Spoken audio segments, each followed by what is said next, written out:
Hello दोस्तों, स्वागत है आपका हमारे चैनल के अंदर भी। तो आज हम पढ़ेंगे कक्षा 7 का महान व्यक्तित्व। इसका हम पढ़ेंगे पाठ 2। इसका हम सभी सारांश यानी कि कविता को समझेंगे और इसका प्रश्न उत्तर भी देखेंगे। तो पाठ का नाम है वैदिक कालीन नारियाँ। वैदिक कालीन नारियाँ। तो हम पढ़ेंगे इसमें गार्गी के बारे में। नाम है गार्गी। तो चलिए पढ़ते हैं। प्राचीन काल से ही हमारे देश में ऐसी महान नारियाँ जन्म लेती रही हैं जिन्होंने ज्ञान, विज्ञान, त्याग, तपस्या, साहस और बलिदान के अतुलनीय उदाहरण प्रस्तुत किए हैं।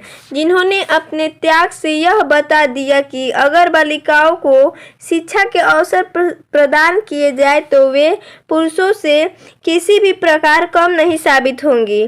तो इसे हम समझ सकते हैं कि अगर बालिकाओं को शिक्षा का अवसर प्रदान हो जाए तो बालिकाएं पुरुषों से कम नहीं साबित होंगी। वैदिक काल में ऐसी ही एक ज्ञानवती महिला हुई है जिनका नाम है गार्गी। गर्ग गोत्र में जन्म लेने के कारण इन्हें गार्गी कहा जाता था। गार्गी अत्यंत शिक्षित विदुषी महिला थी। जो गार्गी थी वो बहुत ही शिक्षित थी, अत्यंत शिक्षित थी। एक बार राजा जनक ने यज्ञ किया, उसमें देश भर के प्रकांड विद्वान उपस्थित हुए। राजा जनक के मन में यह इच्छा जागृत हुई कि जो विद्वान यहाँ आए हैं पता लगाया जाए इसमें सर्वश्रेष्ठ विद्वान कौन है। इसके लिए उन्होंने अपनी गौशाला की 1000 गायों के सींगों में 10-10 तोला सोना बंधवा दिया और घोषणा की कि जो सर्वश्रेष्ठ विद्वान हो वह इन सब गायों को ले जाए। सभी विद्वान घबरा गए क्योंकि गाय ले जाने का अर्थ था स्वयं को सर्वश्रेष्ठ विद्वान साबित करना। यानी कि वहाँ पर जो गाय थी, 1000 गाय थी, उनके सिंहों में जो राजा थे 10-10 तोले सोना बंधवा दिए थे कि इसमें से जो बहुत सारे आए थे, जो ऋषि थे वो बहुत सारे आए थे, तो वो जानना चाहते थे कि इसमें से कौन सबसे सर्वश्रेष्ठ विद्वान है। तो उन्होंने कहा कि जो इस गायों को ले जाएंगे वो सर्वश्रेष्ठ विद्वान होंगे। तो कहा कि गायों को ले जाने का मतलब है स्वयं को अपने से सर्वश्रेष्ठ विद्वान साबित करना। जब कोई भी गाय लेने आगे नहीं बढ़ा तो याज्ञवल्क्य ने अपने शिष्यों से कहा, उठो और गायों को ले चलो। शिष्य गायों को बांध कर ले जाने लगे। इस पर विद्वानों को क्रोध आ गया।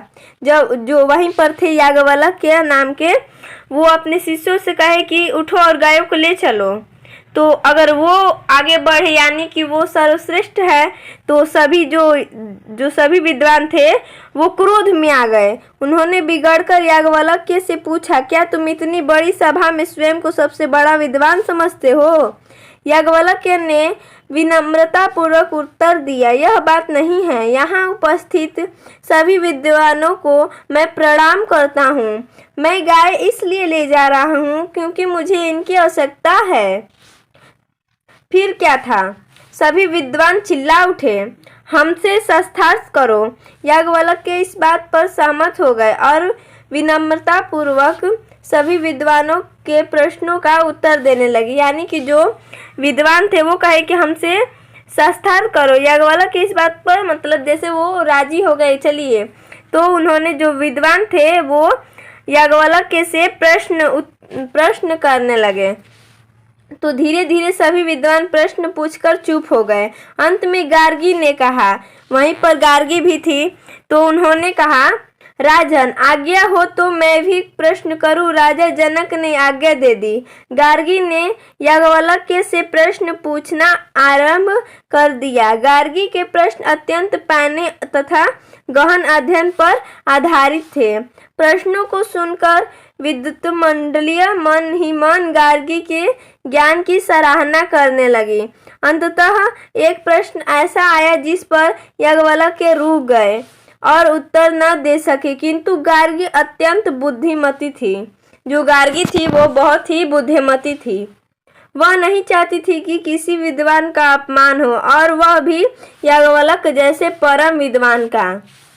वह चुप हो गई और भरी सभा में कहा, इस सभा में याज्ञवल्क्य से बड़ा कोई विद्वान नहीं है, इन्हें कोई नहीं हरा सकता।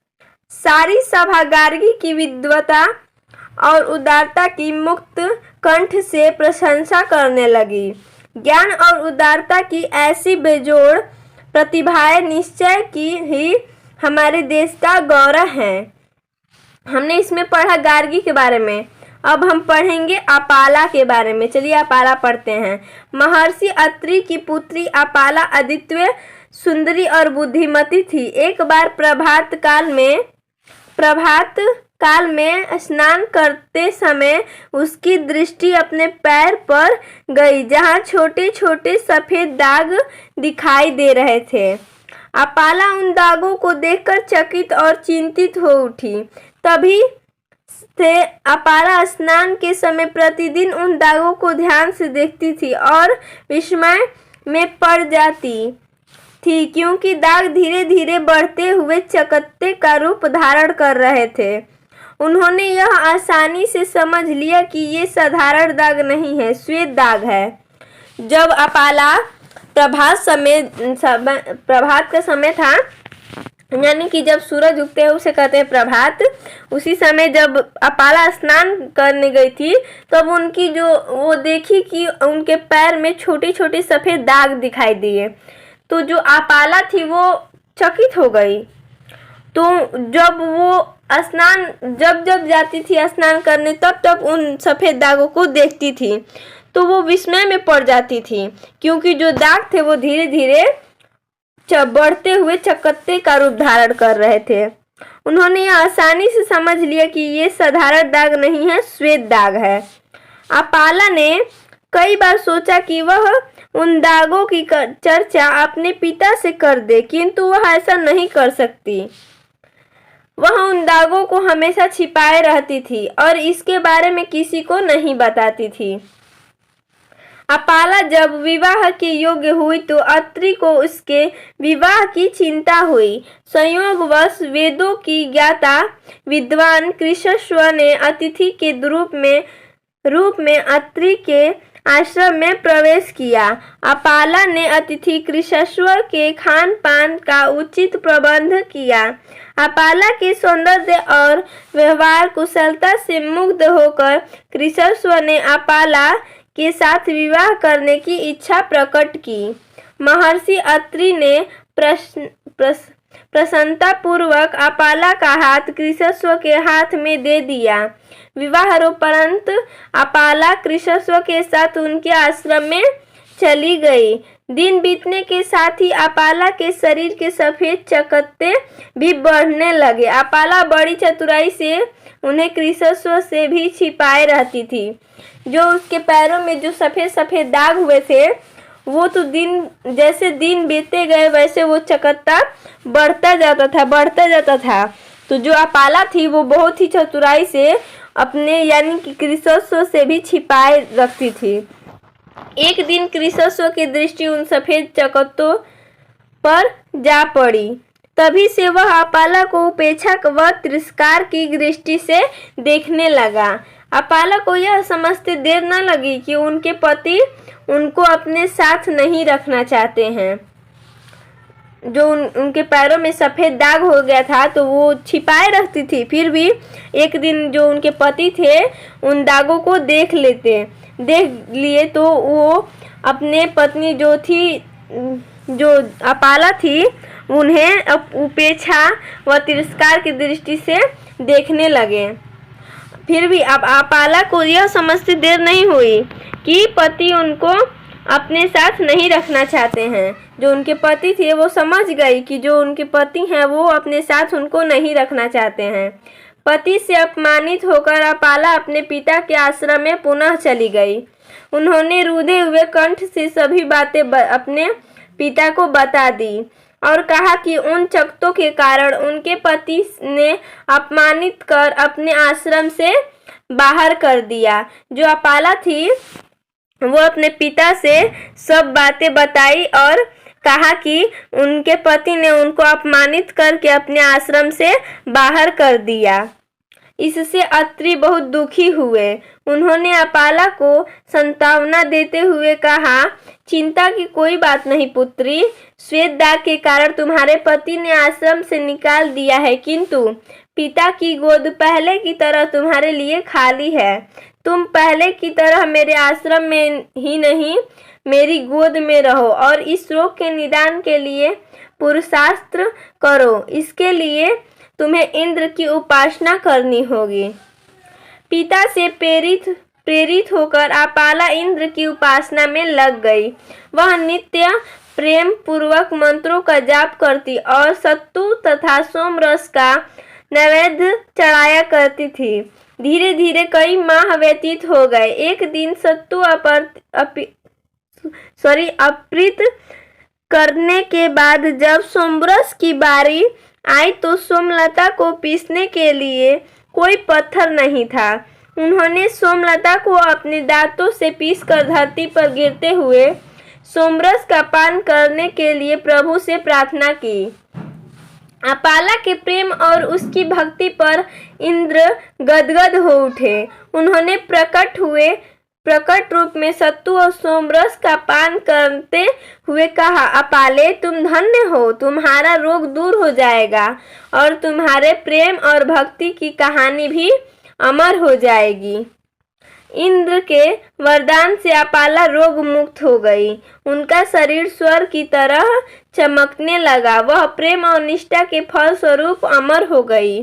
तो जो इसमें कहानी था, दो कहानी था, एक गार्गी का और एक अपाला का, दो हमने पढ़ लिया। तो इसका हम प्रश्न उत्तर देखेंगे। तो प्रश्न उत्तर में कह रहा है, प्रश्न 1 में राजा जनक ने क्या घोषणा की? तो इसका उत्तर हो जाएगा, राजा जनक ने घोषणा की कि जो सबसे विद्वान हो वह मेरी गौशाला की 1000 गायों को ले जाए।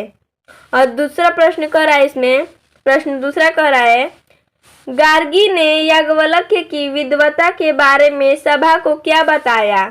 तो इसका उत्तर हो जाएगा, गार्गी अत्यंत बुद्धिमती थी। वह नहीं चाहती थी कि याज्ञवल्क्य जैसे परम विद्वान का अपमान हो। वह चुप हो गई और भरी सभा में बोली, इन सभा में याज्ञवल्क्य से बढ़कर कोई विद्वान नहीं। चलिए आगे पढ़ते हैं। प्रश्न 3 कह रहा है, अपाला किस बात से चिंतित हुई? तो उत्तर हो जाएगा इसका, अपाला अपनी पैर पर सफेद दाग यानी कि चकत्ते देखकर चिंतित हो उठी। चलिए अगला प्रश्न देखते हैं। 4 नंबर कह रहा है, अपाला रोग मुक्त किस प्रकार हुई? तो इसका उत्तर हो जाएगा, इंद्र के वरदान से अपाला रोग मुक्त हो गई। प्रश्न 5वां कह रहा है हमारा, सही विकल्प चुनिए। तो देखिए हमने यहाँ पर चुना है, कह रहा है इसमें प्रश्न क में याज्ञवल्क्य के द्वारा प्रश्न का उत्तर न दिए जाने पर गार्गी चुप हो गई, क्योंकि यहाँ पर देखिए, यहाँ पर ऑप्शन था जो हमने नहीं लिखा है, यहाँ पर दिया है उन्हें बड़ा क्रोध आ रहा था। प्रश्न ऑप्शन में दूसरा कह रहा है, सभा के विद्वान हंसेंगे। और तीसरा कह रहा है, वह नहीं चाहती थी कि याज्ञवल्क्य जैसे परम विद्वान का अपमान हो। तो इसका हमने लिख लिया है, ये वाला जो था, वह नहीं चाहती थी कि याज्ञवल्क्य जैसे परम विद्वान का अपमान हो। इसमें हमारा ऑप्शन दिया है तो हमने यहाँ पर इसका सिर्फ उत्तर ही लिख दिया। देखिए तो हमने यहाँ पर लिखा है कि जो था हमारा क में, याज्ञवल्क्य के द्वारा प्रश्न का उत्तर न दिए जाने पर गार्गी चुप क्यों हो गई? तो इसका उत्तर हो जाएगा, वह याज्ञवल्क्य जैसे परम विद्वान का अपमान सहन नहीं कर सकती थी। यहाँ पर ऑप्शन दिया था यानी कि विकल्प दिया था, तो हमने यहाँ पर छाट कर लिख दिया है। तो प्रश्न ख में कह रहा है, बालिकाएं हर क्षेत्र में स्वयं को साबित कर सकती हैं अगर, इसका हमने विकल्प चुना है, शिक्षा और समानता के अवसर प्रदान किए जाएं। तो बालिकाएं हर क्षेत्र में स्वयं को साबित कर सकती हैं। देखिए यहाँ पर है, देखिए यहाँ पर है, बालिकाएं हर क्षेत्र में स्वयं को साबित कर सकती हैं अगर शिक्षा का और समानता के अवसर प्रदान किए जाएं। देखिए इसमें हमने जो इसमें प्रश्न उत्तर था ये भी हमने पढ़ लिया और कहानी को भी पढ़ लिया। तो आपको कहानी कैसा लगा आप हमें कमेंट करके बताइएगा। तो धन्यवाद।